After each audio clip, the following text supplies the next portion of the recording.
জয় হিন্দ যাত্ৰা আৰম্ভ কৰিছোঁ আৰু আজি দ্বিতীয় দিন আমাৰ পাকাবাটবাৰী বিধানসভা সমষ্টিৰ অন্তৰ্গত পায়াকুছিতে জয় হিন্দ যাত্ৰা আমি আৰম্ভ কৰিলোঁ। আমাৰ দলৰ সভাপতি ভূপেন কুমাৰ বৰা ডাঙৰীয়াৰ লগতে আমাৰ দলৰ জ্যেষ্ঠ নেতৃবৰ্গ, দলীয় কৰ্মকৰ্তা আৰু সকলো স্তৰৰ ৰাইজে অংশগ্ৰহণ কৰিলে। আমাৰ এটাই লক্ষ্যৰ উদ্দেশ্য, সন্ত্ৰাসবাদীৰ ঘাটি পাকিস্তানক উপযুক্ত শিক্ষা দিব লাগে আৰু ইতিমধ্যে ভাৰতীয় সেনাই উপযুক্ত শিক্ষা দি আছে। কোনো কাৰণতে সন্ত্ৰাসবাদীৰ ঘাটি পাকিস্তানত যাতে আৰু সন্ত্ৰাসবাদী কাৰ্যকলাপ চলাব নোৱাৰে, তাৰ কাৰণে ভাৰতীয় সেনাই যি ধৰণৰ ব্যৱস্থা আৰম্ভ কৰিছে, আমি এজন ভাৰতীয় হিচাপে যথেষ্ট গৌৰৱান্বিত আৰু আমি গৌৰৱান্বিত।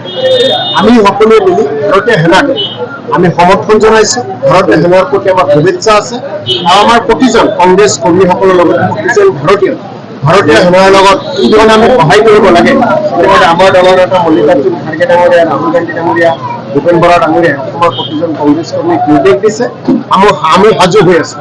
যি ধৰণে ভাৰতীয় সেনাই আমাৰ ফালৰ পৰা আমাক যি ধৰণে ব্যৱহাৰ কৰিব বিচাৰিব, আমি নিশ্চিতভাৱে ব্যৱহাৰ কম দেশৰ কাৰণে আমি তেজ দিম আৰু তাৰ কাৰণে এই ৰ'দৰ মাজতো হাজাৰ হাজাৰ ৰাইজ চলাই আহিছে। এটা কথাই কৈছে, ভাৰতীয় সেনাবাহিনীৰ জিন্দাবাদ, পাকিস্তান নিপাজ্য, সন্ত্ৰাসবাদীৰ ঘাটি পাকিস্তান নিপাজ্য, পাকিস্তানক কোনো কাৰণতে গোটেই বিশ্বই সমৰ্থন কৰিব নোৱাৰে আৰু পাকিস্তানক সমগ্ৰ বিশ্বত দেখাবলৈ একমাত্ৰ ভাৰতীয় সেনাই উপযুক্ত শিক্ষা দিব পাৰে আৰু সেই আৰম্ভ হৈছে আৰু এই শিক্ষা আৰু উচিত শিক্ষা দিব লাগিব।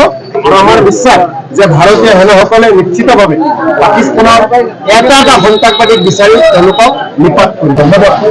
আমি এইখিনি কথা প্ৰত্যাহ্বান কৰিবৰ কাৰণে আৰু আমিও যে যুদ্ধক সমাধান কৰিম সেই কথাটো আমি বুজাবৰ কাৰণে আমি অঞ্চলে জাতি, ধৰ্ম, বৰ্ণ, সম্প্ৰদায়, উপজাতি নিৰ্বিশেষে আমি সকলোৱে এজন ভাৰতীয় হিচাপে এই পাকিস্তান সন্ত্ৰাসবাদ বিৰোধী যুদ্ধখনত আমি অন্য সমৰ্থন জনাইছোঁ আৰু ইয়াৰ বাবে কোনো ৰাজনীতি দল মত আমি এইবিলাক কথা গুৰুত্ব নিদি আমাৰ দেশৰ আভ্যন্তৰীণ নিৰাপত্তা, এই দেশৰ কথা আহিছে।